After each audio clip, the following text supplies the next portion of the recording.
tutorial. Yeah, that sounds about right. I could get into that. Maybe something like how to shoot photos at night. Ooh, that's a good one. Let's do that. Let's do how to shoot photos at night.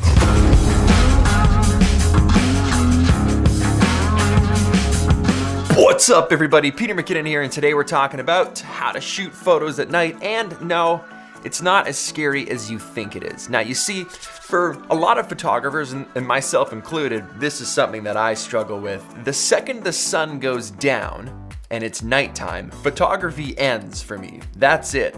As far as anything goes with regards to shooting video or photos, I'm pretty much done. I don't even think about going out with my camera at night. I don't really enjoy going out with my camera at night. It's just more work. It's more, the settings they're confusing, and sometimes it just doesn't work how I want it to work all of the time. So I don't go outside at night with my camera. Fact. Now, lately, I've been going outside a little bit more, shooting with Alan, different people downtown, and I've kind of started to like it. I've kind of been like, wow, this is actually really, really interesting. Now, you see, what I've really been enjoying about shooting at night is everything feels different. It's almost like all the rules you know for being comfortable shooting outside, out the window, gone. It's a whole new ball game. It's a whole new world. The city empties itself. It gets really quiet. It's dark. It's just you and your camera. And there's lots of fun experimenting with how to get the most unique angle, the most unique light, finding light from signs, from neon signs, from stoplights and street lights and walk signs. There's so much to play with. So if anybody here hasn't shot at nighttime before, or you're planning to, or you want to, or it's something that you're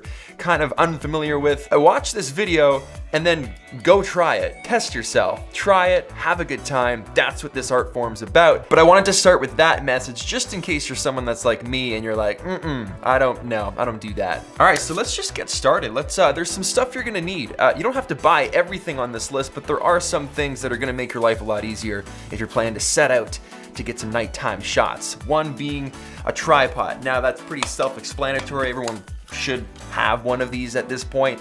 You don't have to have the best tripod. It could be just like something that works. You can hang your backpack off it, some sandbags, whatever to weigh it down so if it's a windy day. This is a really expensive tripod. I picked this up recently because I wanted this forever. I remember when I was working at the camera shop, I was like, one day I will own you, and I finally do. So it's a really lightweight carbon fiber Gitzo traveler tripod. The head comes off, these things invert, and it packs down really small, so it's great for travel. So everywhere that I go, this can fit in my tiny little roller carry-on. I don't have to carry it with me, but it doesn't matter. You just need a tripod. If you want to use recycling bins stacked up on the side of the street, use that. If you want to use a bunch of cardboard boxes and some backpacks, park bench, whatever, as long as it stabilizes your camera, you're good to go. I do recommend a tripod though. Link to some cheap options below. All right, so pop your camera on your tripod, and we're gonna talk about one of the most popular types of nighttime photography, which is getting those nice light trails. Now, how do you do that? Shots like this, for example. Shot that last night.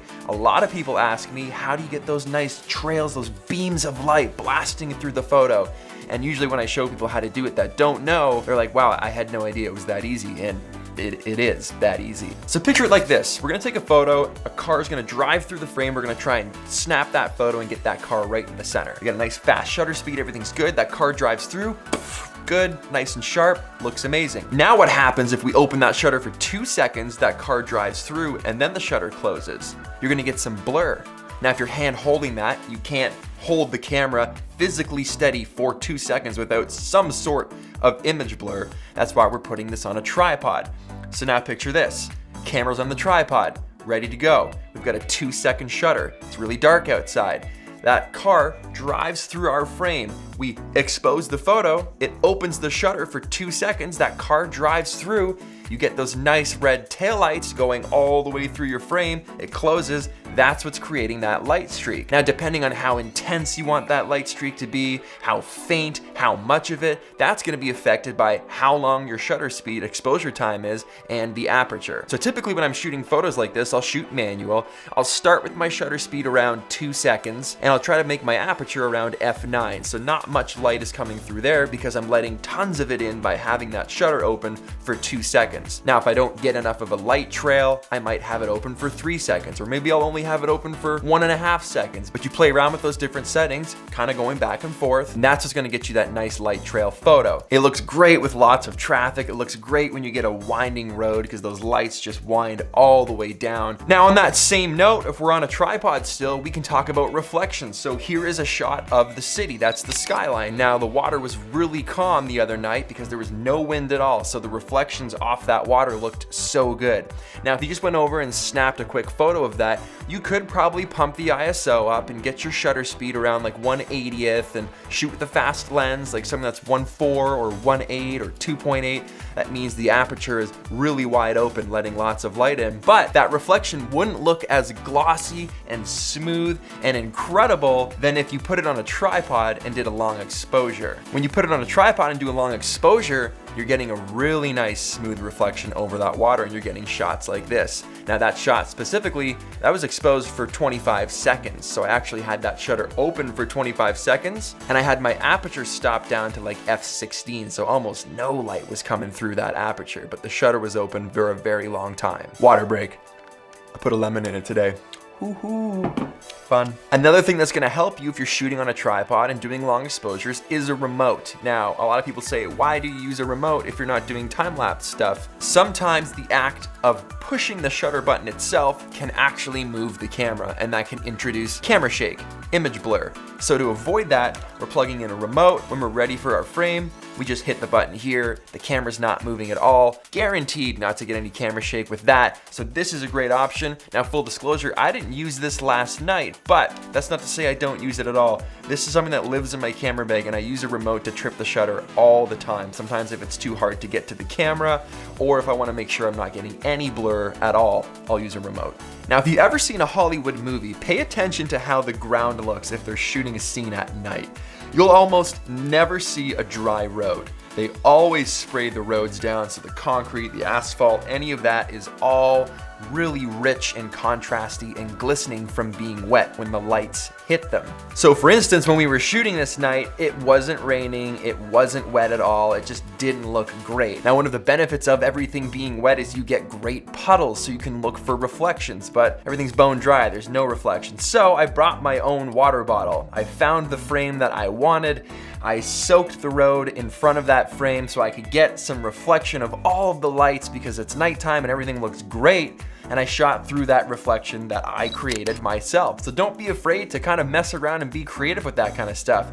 I looked crazy walking around the city in freezing cold temperatures with a giant bottle of water, but it doesn't matter though. Filled it up with the tap at home, poured it on the road, got the spot that I wanted, shot that reflection, and now that shot is this much more creative. So there's a little fun tip for you. It's something I did yesterday. Again, like bokeh and out of focus elements that glisten and reflect off of windows or puddles or water, especially at nighttime, looks so good. Now, looking for available light from signs, from neon signs, from a marquee, for example, that was lighting this old theater, that's awesome light. So you can use that to your advantage, but I was using the reflection to our advantage because during high noon, midday, you're not gonna see a strong reflection like that. But at night, when everything's dark and you've got a nice light source, look for those types of windows. Look for something that you can reflect against, just like the water from the skyline. But this particular spot looks awesome for reflection. So it's just fun to play with different creative aspects that you don't usually have access to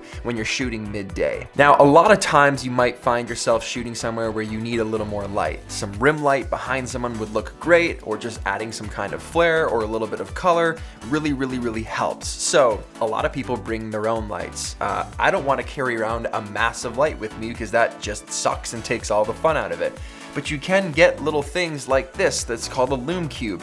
Now, they're not paying me to say this. I actually went out and bought this yesterday.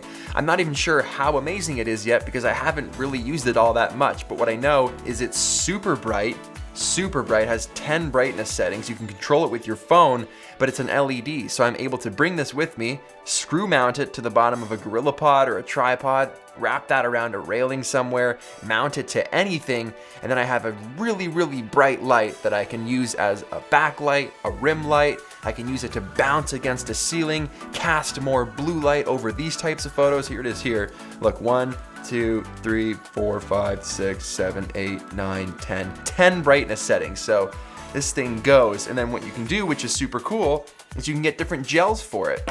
Throw it on the front, now you have a blue light. So we were shooting some portraits in front of the skyline. This is what it looked like with nothing, and this is what it looked like backlit with the Lume Cube behind me. So it's pretty cool. And then we were just using it to enhance different photos like this, taking advantage of the glow of the street lights, the do not cross sign, all of those things in combination with this makes nighttime photography really creative, really interesting. So that's it for me, guys. Hit that like button if you like this video, smash it if that's something that you're into, 2018 style. Subscribe if you aren't already, and I will see you in the next video.